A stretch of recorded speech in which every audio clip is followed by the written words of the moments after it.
Hey everyone, it's Sarah with RegisteredNurseRN.com, and today I want to demonstrate how to take vital signs. First, what you want to do is you want to gather your supplies. Typically what you're going to need is a stethoscope with a blood pressure cuff, along with a thermometer of some type, a pulse ox, a watch, and some gloves, along with a disinfectant wipe to clean the items that are not disposable. Then what you want to do is you want to perform hand hygiene and don the appropriate PPE if necessary. Like if your patient's in contact precautions, you'll want to put on the correct PPE. Now, what is collected during the vital sign measurement? Well, you'll be checking the patient's blood pressure, heart rate, respirations, and temperature. In addition, you'll be asking the patient their pain rating, which is sometimes referred to as the fifth vital sign, along with collecting their oxygen saturation. So I've arrived to the patient's exam room and I've performed hand hygiene. Now what I want to do is I want to introduce myself to the patient and tell them what we're going to be doing. So hello, my name is Sarah. I'm a nurse here and I want to be taking your vital signs. Is that okay with you? Yes. Okay, then you want to do your patient identifiers by looking at their armband, having them tell you their name and their date of birth. Then I like to start with the easiest thing, which is pain. And so I'm going to ask him his pain level. Now this is a very easy and important assessment tool because high pain ratings, if the patient is in pain, it can alter their vital signs. It can increase their heart rate, their blood pressure, and respirations. And it's really important, especially to ask a patient their pain level if they've just had surgery or some type of trauma. So to assess pain levels, you can do that with various scales. Most commonly, we use the 0 to 10 numerical scale. So can you tell me your pain, with 0 being no pain at all to 10 being the worst pain you've ever had? What's your pain rating? 0. Okay, he says he's having no pain. That's easy. But let's say that he said that his pain rating was an 8. Well, you would want to ask some more questions. You would want to say, where's your pain located at? And please, can you describe it for me? Like, is it burning? Is it radiating? Things like that. And then you want to document that, the numerical rating, along with the words that the patient used to describe the pain and its location. Next, we're going to measure the patient's oxygenation status. And to do that, you can use a portable probe like this one or one that connects to a bedside monitor. And to do that, you're going to place the device on the nail bed because that's where it's going to obtain the reading. So make sure that you pick some fingers that have good circulation. They're nice and warm and pink. So we'll turn on our device and we will place it on the finger and let it get a reading. And here the patient's oxygen saturation is 97%. A normal oxygen saturation is anywhere between 95 to 100%.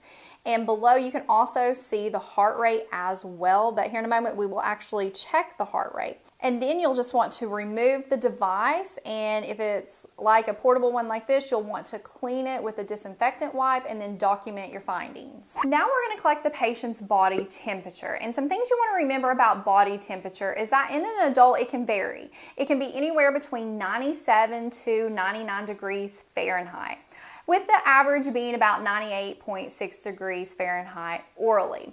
And in an adult, it's considered a temperature if the temperature is greater than 100.4 degrees Fahrenheit.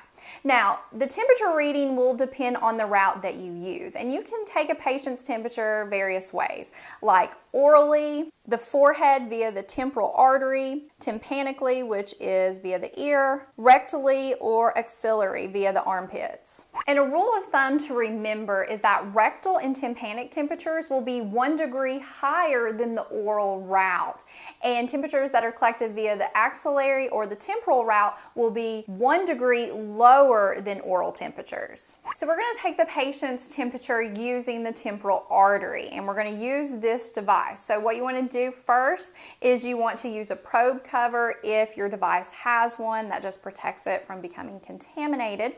And what we're going to do is we're going to hold the probe flush up against the skin at the center of the forehead. We're going to take it and scan it across the forehead to the hairline and look at our reading. And before we do that, you want to make sure that the forehead is clear of any type of hair or anything, because this probe needs to be making contact with the skin. If anything comes into contact with it, it can throw off the reading.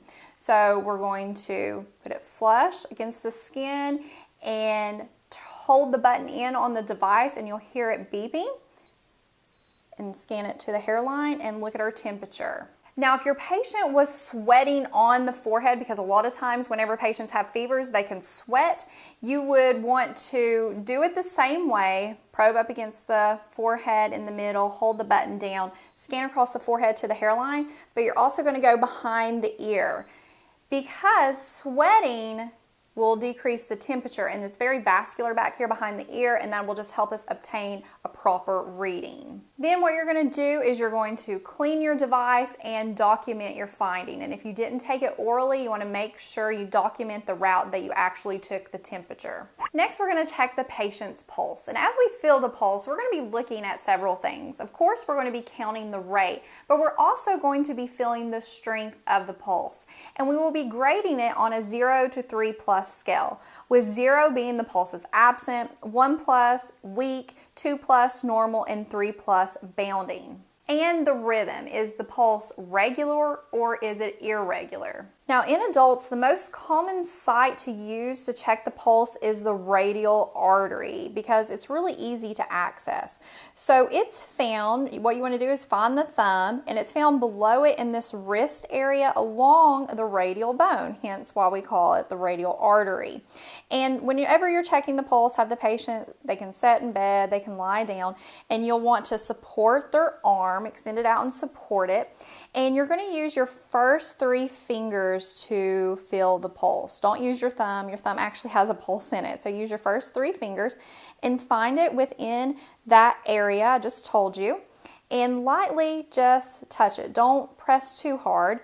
And feel the bounding of the pulse. And what you want to do is you want to count it for 30 seconds if the pulse is regular and multiply that number by 2.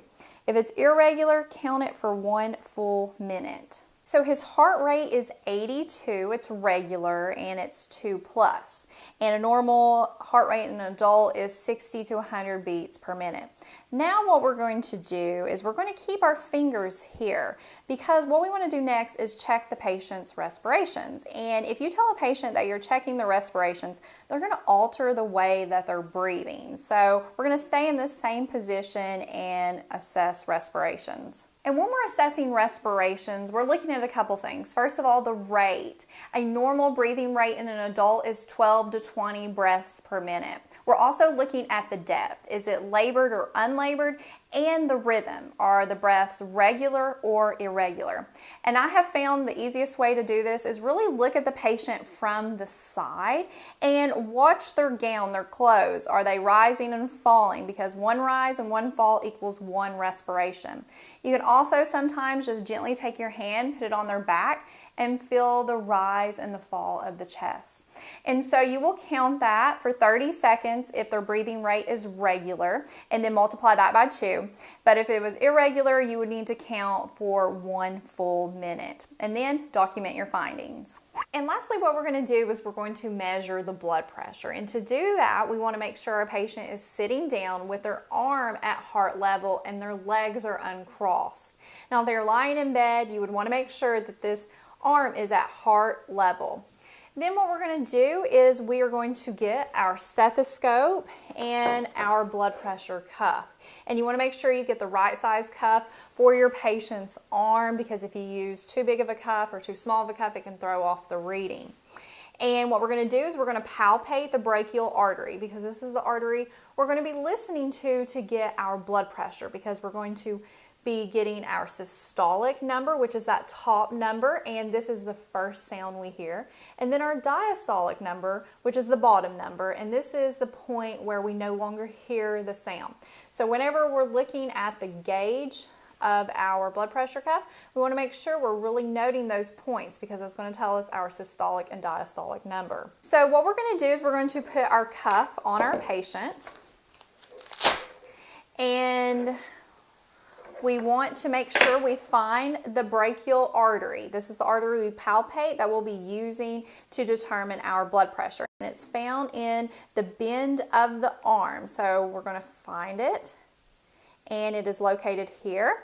And we're going to look on our cuff, and our cuff has these arrows. And because this is the left arm, we're going to make sure that this arrow is pointing in that direction of where that artery is. So you're going to put the cuff up about 2 inches above the bend of the arm. First, what we want to do is we want to estimate the systolic pressure. So we want to find that number. To do that, we're going to palpate the brachial artery and we're going to inflate the cuff until I no longer feel the brachial artery. And at that point, when I no longer feel it, I need to make sure I'm looking at this gauge to know that number, because that number is our estimated systolic pressure number.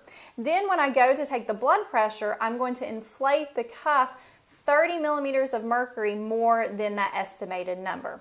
Now, the whole reason for doing that is because we want to avoid missing the oscillatory gap that can occur in some patients. Not all patients have it, but some. And it's usually patients with hypertension, because the oscillatory gap is like this abnormal silence that can occur, and it will throw off whenever you actually hear that first sound, which is your systolic number. So I'm inflating the cuff while feeling on the artery, and I'm going to note the point where I no longer feel the artery, which is about at the 100.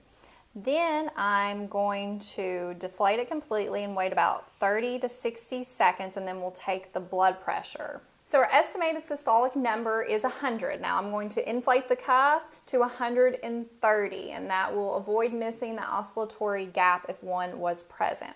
So I'm going to take my stethoscope, put it in my ears. You can use the bell or the diaphragm of your stethoscope. I like to use the bell because it's best at picking up low-pitched noises. So we're going to place that over the brachial artery. Do it lightly. Don't fully compress it because you can occlude the artery. Then we're going to inflate our cuff to 130 millimeters of mercury. And we're going to let it fall about 2 millimeters of mercury per second. And we're listening for that first sound, which is our systolic number. Okay, it's 104. And we're listening for that last sound. And it was 78. So the blood pressure is 104 over 78. Then once you have your reading, make sure you fully deflate the cuff full of air, and you're going to take the cuff off of your patient, of course, and clean it if it's not disposable, and you will document the blood pressure and what arm you took it in. Now, what are normal blood pressure readings? According to the American College of Cardiology 2017 updated guidelines, a normal blood pressure is a systolic less than 120 and a diastolic less than 80. Elevated blood pressure would be considered a systolic of 120 to 129 and a diastolic less than 80. Hypertension stage 1 would be a systolic of 130 to 139 or a diastolic 80 to 89, and hypertension stage 2 would be a systolic greater than 140 and a diastolic greater than 90. Okay, so that wraps up this demonstration on how to check vital signs. Thank you so much for watching, and don't forget to subscribe to our channel for more videos.